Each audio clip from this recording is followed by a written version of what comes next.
And we're back like we never left. Oregon fans, what's going on? How we living? Thank you so much for tuning in to another episode of the Ducks Dish podcast. I'm your host, Max Torres, and it is a Monday morning, August 14th, 2023. Second full week of fall camp, I believe, is underway for the Ducks. So we're getting closer to that time, folks. And I am joined today on the podcast by my friend Spencer McLaughlin. He's the host of Locked On Ducks, Locked On Pac-12, and does a bunch of great work. Spencer, how are we doing today, man? Thanks for being here. Oh, dude, it's great to be back with you at long last. It's been a little bit. I will take some culpability for that because I was out in a remote part of the country with minimal cell service and Wi-Fi capabilities, but we are back, and now it is just a full court press until the season starts. It really is. I'm going to my first high school game this Friday, and can't wait for that one. So it's definitely that time of the year. Just before we get into today's episode, we're coming to you guys live at a couple different spots on Twitter at mtorresports, on YouTube at Oregon Football Max Torres, and on the Ducks Digest Facebook page. So if you guys are here in the live chat, maybe leave us a comment, maybe ask us a question. We'll see if we have time to get to it. I know Spencer's on a tight schedule today, but really what we wanted to get into today in the show is a little bit more of that Oregon to the Big Ten talk. Spencer, I know you've been covering the heck out of realignment on your show, but I definitely wanted to just kind of dive into the big picture question about where Oregon stacks up in this new look Big Ten. You have Ohio State, Penn State, Michigan, all those storied programs, and then you're also adding in Oregon now. You're adding in Washington. You're adding in USC and UCLA. So let's kind of wade into those waters. I think Oregon stacks up very well. I'm going to kind of open it up in that top 5 area, just top 5 teams in the Big Ten. But let's just start with that. What you thinking? I think in an 18-team conference, you're going to look at 3 tiers. And I think you could always do this with a conference, but I think it becomes a lot clearer and easier for people to kind of contextualize and visualize as well in terms of where they expect their team to be and where their team ends up being, what caliber of program they are.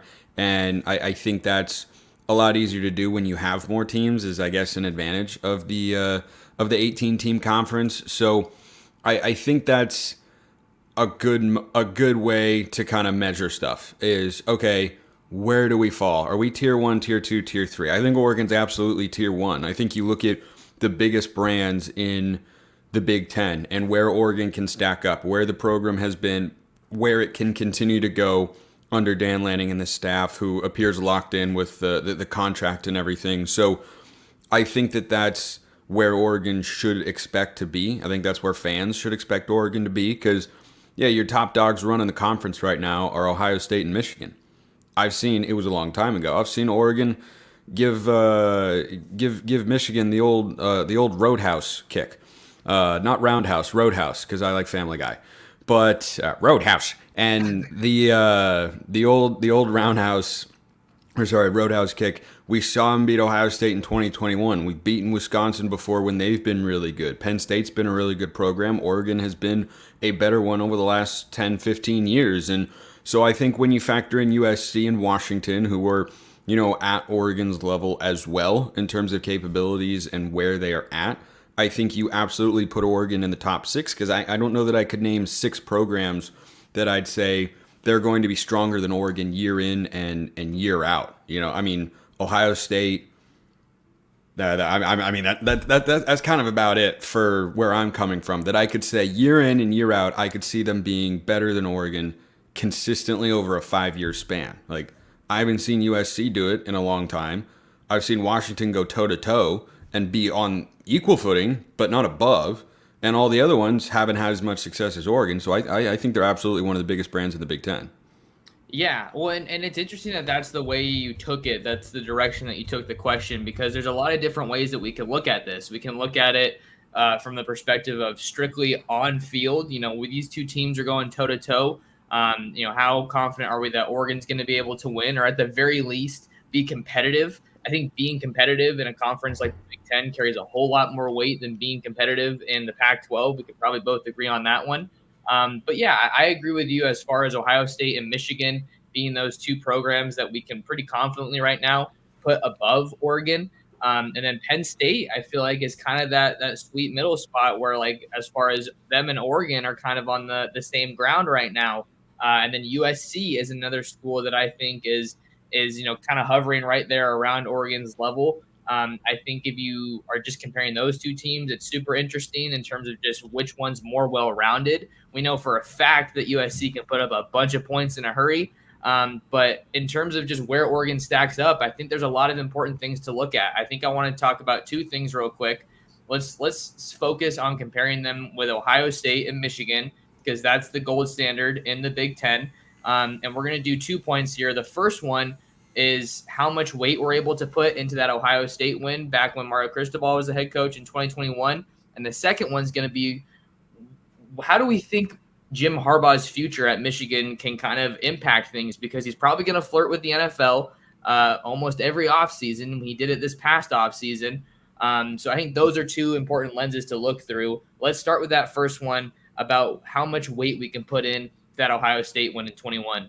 Yeah, I think you can put a pretty good amount behind it because it's demonstrative of what Oregon football is capable of being. It's demonstrative of the fact that they can not just go toe-to-toe with and play competitively, but go into Columbus and walk out victoriously against the biggest brand in the Big Ten. And I think when you realize that that's the potential, that is indeed possible, that's the standard that we should be holding coaches, players, and teams to as fans because we know that can be done and that it's not going to, take some massive rebuild to get the program in a place where it can do that, right? We know that it just shouldn't be that far away from it. And I don't think that it is. There's, I think, a gap, but I don't think there's a huge gap. I think it's certainly closable. And I think depending on how this season plays out and what we see from the Ducks will give us better insight as to how far we have to go to get to that top 4 caliber level the way Ohio State did last year and Michigan and Georgia and who else was in the playoff last year that I'm forgetting, and TCU. So I think that's certainly where they're capable of being because look, if you can go if you're capable of having your program at a place where you can go into Ohio State and win, there's nothing you can't accomplish in the Big Ten. That doesn't mean it's easy or that it's going to happen very often. Like if you look at the Pac-12, Oregon's won it basically 1 out of every 3 years, right?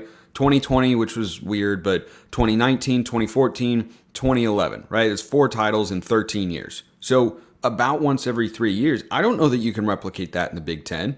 But if we went 13 years and never won a Big Ten title, I would have major questions. Or it would be an overall feeling of disappointment because I know they can compete with the best of the best in the Big Ten. And I see no reason to indicate that the recruiting can do anything but go up in the Big Ten. I don't think it goes up as much as some people think, but it certainly can't hurt. So as long as you are bringing in the right players and you have the right coaches in place, I think that's where Oregon fans should expect to be, is certainly a Tier 1 program in the Big Ten. Yeah, and two other things on that Ohio State win, from 2021. You have to look at, I think one of them is when that win happened in the grand scheme of the season. I think that I'm not trying to say this to take away from Oregon's win, but it was the second game of the season. So I think we can probably agree that they weren't facing prime Ohio State when everything's rolling and there's all that chemistry and whatever it is. But to that point, you have to look at how Oregon was able to get this win, what kind of players they were working with. They won this game with Anthony Brown at quarterback, which is pretty phenomenal. And that also speaks to what they were able to do on the ground because they established themselves on the ground and they never looked back. And they also won that game with little to no pass rush. They had 2 sacks that entire game. And they were Stroud went for like 430 yards. Yeah, no, he was doing what he wanted, and they were still able to get it done, partially because of a big defensive stop towards the end there, and then DJ Johnson's sack, I believe it was. So I don't think Oregon is on the same level as Ohio State and Michigan from a roster standpoint. I think the recruiting's absolutely going to continue to be there. I don't think they're quite at Ohio State's level just yet, but they're able to field teams that are going to give them a shot against Ohio State and Michigan, and that's all you can really ask for. But from a pure roster standpoint, I think there's a couple areas where Oregon's not quite ready to head into the Big Ten, but that doesn't mean that they're not going to be competitive. I think the lines of scrimmage are pretty good on offense, but defense is still where they're kind of trying to meet that mark, because I don't think they're there just yet. So I agree about the defensive line, but going into 2024, how many 2023 defensive linemen did Oregon recruit that were 4-star kids? Pretty sure the number was 8, and they brought in 10 defensive linemen total. And one of them who was a 3-star, Tatum Tuioti, has been getting buzz and love throughout fall camp to this point. So I'm not as concerned about that as it pertains specifically to Ohio State. And the interesting part about college football is teams have different identities, and they just have different matchups that they play well against and different matchups they don't play well against. So Lincoln Riley teams, for instance, who have they struggled with over the years? Who'd they lose to twice last year? Utah. What'd they do? They ran the football a lot. They loved to run the football. They lost to Tulane. Did Tulane throw it all over the field? No, they ran for over 300 yards. Lincoln Riley teams at Oklahoma, now they couldn't stop anybody once they got to the playoff, but they weren't exactly known for their physical style of defense. Ryan Day's Ohio State teams are slowly but surely becoming those sorts of teams that are so prolific offensively and have ridiculous talent, and they're going to have good quarterback play every year, and they'll have great receivers, and they're going to have great scheme and everything. But look at who's beaten Ohio State the last couple of years. Michigan 2 years in a row, and Oregon in 2021. And what did those teams do? They were physical and they ran the football. But did Michigan automatically, dominate everybody else in the Big Ten? Yeah.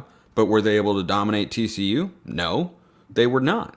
So the matchups can be different. The styles can be different. And I don't think Oregon should, make their team in the mold of we need to beat Ohio State. They should make their team in their roster in the mold of how do we best set ourselves up for success given our coaching staff and what we're trying to accomplish on the football field.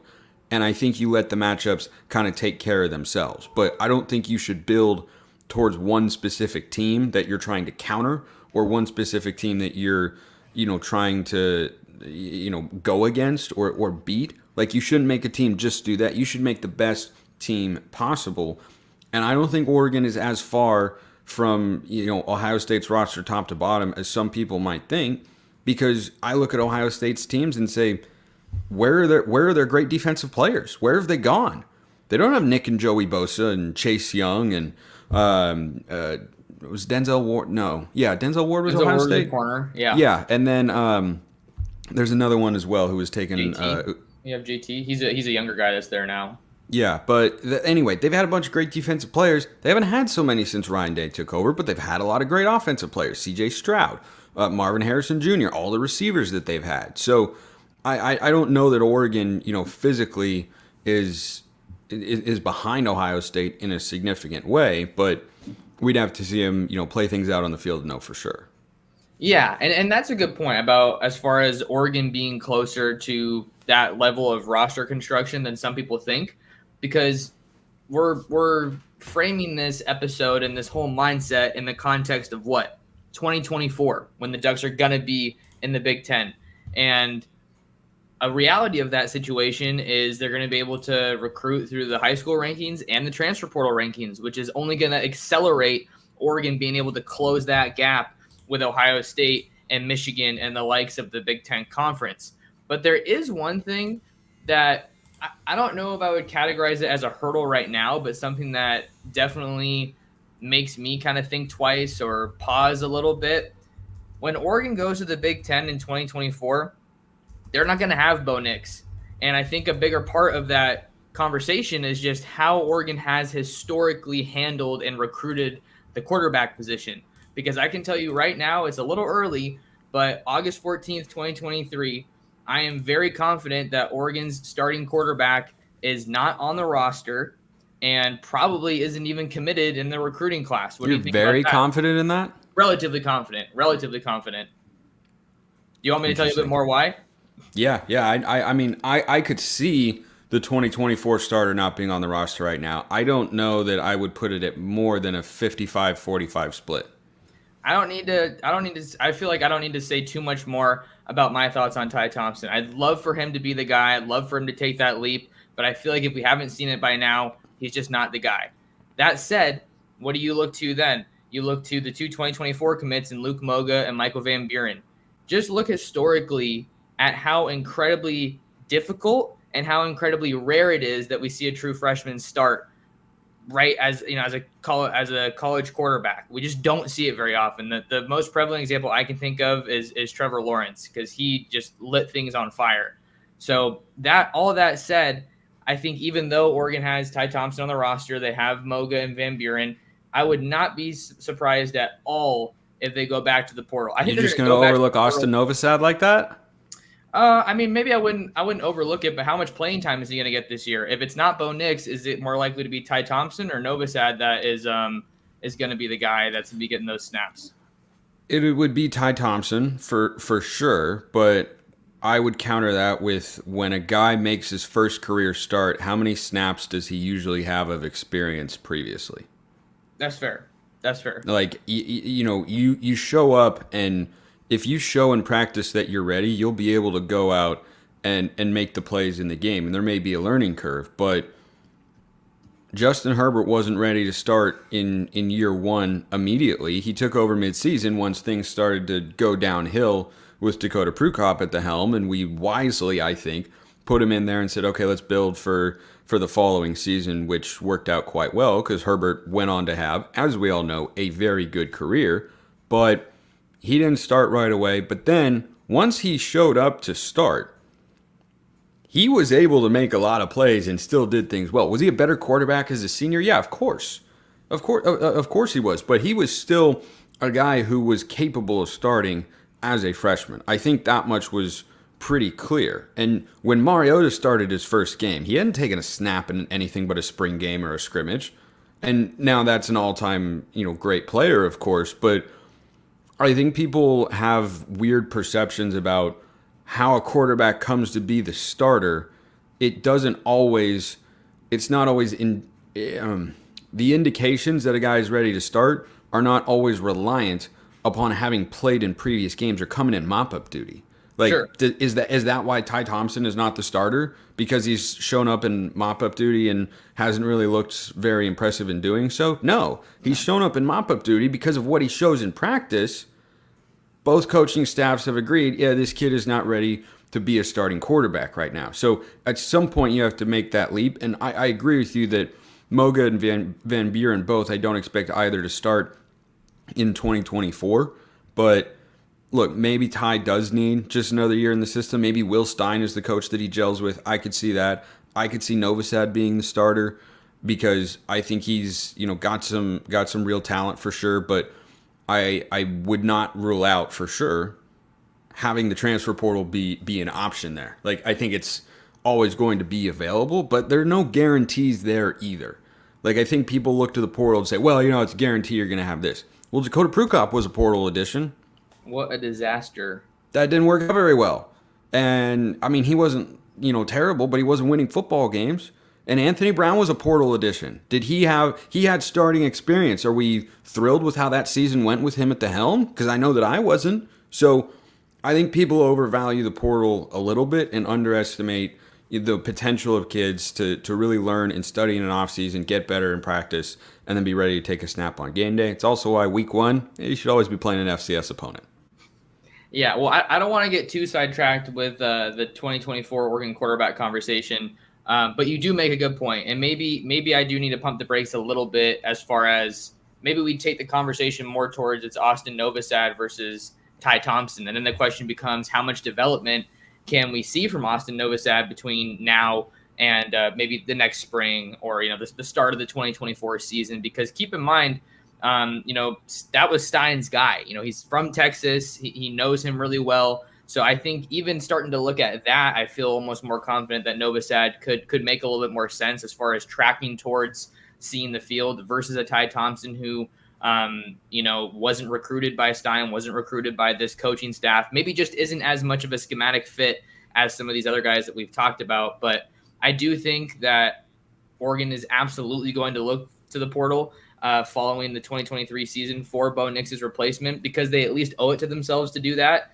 And if you see, there could very well be a guy that hops in the portal like Malik Murphy, who I've kind of been thinking about more and more lately. And Andrew is mentioning here. I'm not saying, oh, he's going to be at Oregon, but I feel like you have an option like that potentially in the portal. Is that the Texas backup? Texas backup, Yeah. maybe the Texas third string now, because Arch Manning and then you have Quinn Ewers. Quinn Ewers, thank you, in that room. So he could be looking at the number 3 spot, or maybe he doesn't want to be. At that point, I think he's going to want to go somewhere where he feels like he can confidently win the job. But let's wrap up last thoughts on that quarterback discussion and get back to some Big Ten talk. Yeah, I think Oregon is going to have options no matter what, and I wouldn't worry about it necessarily at this point in time because it is a year away. But I tell you, once this season ends, it is going to dominate a lot of content on my show because that's going to be the biggest question. Like, there is no question that will be the biggest question: is who's going to play quarterback, who's going to show, what will we have seen, what will we know, and that's why I'm intrigued to watch Ty Thompson in a game like Hawaii this year, or if we blow out Stanford and or Colorado, and he gets a chance again to get some run. Portland State as well. If he shows that he looks better, he's got the highest ceiling of all of them, but he also might have the longest way to go because he's trying not just to adapt to the college game fully in the and what all that entails, but he's also got to, I think, reset his confidence and try to gain that back, and that's a really, really difficult place to be as a quarterback. Talking with Spencer McLaughlin, host of Locked On Ducks and Locked On Pac-12 here on a Monday morning in mid-August. Duck football is just, 3 weeks away or so now? Yeah. So very, very exciting times here. If you guys are watching along on YouTube, do me a favor and hit that like and subscribe button for me, and then hit the bell so that you don't miss out on future live shows where I bring guys like Spencer on, or maybe it's just myself giving you guys some recruiting intel. But let's turn the discussion back to the Big Ten a little bit, Spencer. We got a little bit sidetracked there, but always some good stuff for sure. I think another part I wanted to look at in terms of Oregon and the Big Ten is just where they're able to stack up as far as let's focus a little bit more on defense. We talked about the defensive line. I think that certainly isn't where it needs to be, but it's trending in the right direction, especially when you have the portal, because you can bring in guys that are ready to go right now and don't need to get their game ready for the college level. But I think that the rest of this Oregon defense right now is just a little foggy. You got guys at I think every position where you can be confident about, but the linebacker play hasn't been great for Oregon in recent years. That was definitely, I think, the liability for last year's defense from a positional unit. But just kind of looking more at what they've been able to do with that position and kind of how those guys maybe stack up to slow down some of those elite Big Ten weapons that they're going to be going against. I'd push back on the linebackers were the weakest unit last year. I think there's a case for that, but I could also argue pretty easily that the defensive line, specifically with regards to the pass rush, was the biggest weak point, and that made everything else tougher because that makes coverage harder, that makes lives harder for the safeties as well, who I didn't think had the most productive season we've seen from that unit for the Ducks in the last several years. I thought Brian Addison had a couple of really nice moments for sure, and I like Brian Addison. He's a really, really good explosive athlete, and I think a good football player as well. But the rest of the safeties that Oregon had back there, whether it was Bennett Williams or Steve Stevens or Jamal Hill, they just weren't making that many impact plays, and it felt like there were more big-time negative ones than positive ones, which isn't to say that there weren't any good ones. Bennett Williams, of course, had that great game against Utah. But I think that for the Ducks, the defensive line, it has to be good. You can't have a great defense without a great defensive line. You can have a great defense without great linebackers. Like, think back to the last time Oregon had a great defense, 2019. Who were the best players on that team, Max? Kayvon Thibodeau was the best individual player. Brandon Dorlus was, I believe, on that team. He was younger, but he was a player on that team. I think Popo was on that defensive line. He's been in Oregon for like 6-7 years now. And the secondary were just a bunch of ballers. You had Thomas Graham. You had well, I was about to get to Troy Dye, Okay, but okay. you had Diamador Lenore, that's an NFL corner. You had Thomas Graham, he made the league. You had Brady Breeze, found his way onto a roster. Verone McKinley is on the Dolphins. You had Javon Holland, who is a stud. I mean a stud muffin supreme in the NFL. Like, he's an absolute baller. Those were the anchors of the defense. Now you had two linebackers in Isaac Slade Matsuotia and Troy Dye, and there were a couple others who rotated in as well, who, number one, were not very big, but number two, they were just solid. Like, Troy Dye was a really good player. Tackling don't machine. don't get me wrong. Yeah, he was a really good tackler, but I would never think of him as the anchor for that defense. It was about the defensive line led by Thibodeau, and it was about the secondary, most importantly. So I think you can create a great, like, I would say that those linebackers were good. They were rock solid players, and they did a lot of really good things, but they were not what brought the defense to the level that it was at.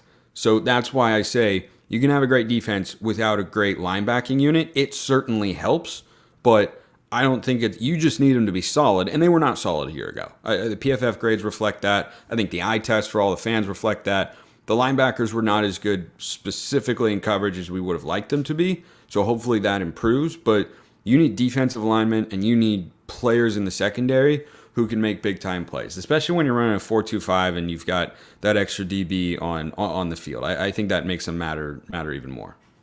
Yeah, and I think kind of what made KT so special is that he was just an injection of energy and production into that defense that they just didn't ultimately have. 9 sacks, I believe it was as a true freshman. Was pretty insane. And that's just not something that we've seen replicated at Oregon. So I agree with your point. You need havoc and chaos at the point of attack. Okay, it was 7 sacks I'm looking at the stats right now. 9 sacks as a true freshman in 2019. Let me get myself settled in here. So you need chaos at the point of attack. Absolutely. You need guys who can get after the quarterback and stop the run, which, to Oregon's credit, last year at the defensive line, they were pretty good at stopping the run, except against Oregon State, as we all know. But you also need playmakers in that secondary, guys who not only can lock down their opponent, their assignment, but guys who can make plays on the ball and generate kind of some explosive offense in that way and set the offense up with the great field position. So I think if Oregon can continue to identify impact guys in the transfer portal, like they have, hopefully, with Tysheem Johnson and Evan Williams, guys like that, I think you're setting yourself up for success to be able to field those defenses that are going to be able to ultimately slow down or at least keep you competitive against the Big Ten. And part of the reason, too, Spencer, that I think Oregon's going to be able to stack up well in the Big Ten and ultimately be competitive kind of has to do with Dan Lanning being the head coach. Because I think at this point you can be confident that he's going to do everything he can to get the defense taken care of.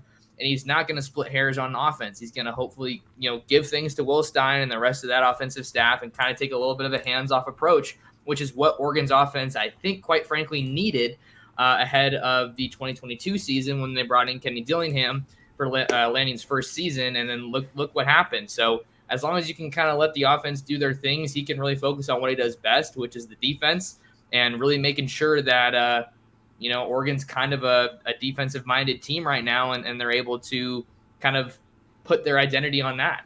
Yeah, you got to be able to recruit at a high level to build that sort of unit. You got to find those guys in the secondary that can be playmakers. You have to be disruptive with your front four. Like I said, you can't have a great defense without a great defensive line. If you can't get pressure without blitzing, then you're just not going to be a great defense. And I think that's what we really saw with Oregon a year ago. Is in order to get pressure on the quarterback, they had to blitz, and that creates more holes on the back end and puts a lot of pressure on your corners and safeties as well. So hopefully that's something that we see more of from the Ducks this year, is an ability to put pressure on the quarterback consistently without having to bring a linebacker or a safety or a corner on a blitz, which isn't to say they never do that, but you would like to see more instances where when you're rushing 4 guys, the quarterback is uncomfortable, rather than what we saw a lot of last year, which is quarterback drops back and he's just sitting there patting the ball in the pocket, taking his time, reading the deal. Like, you just can't cover for that long. Doesn't matter how good your corners are,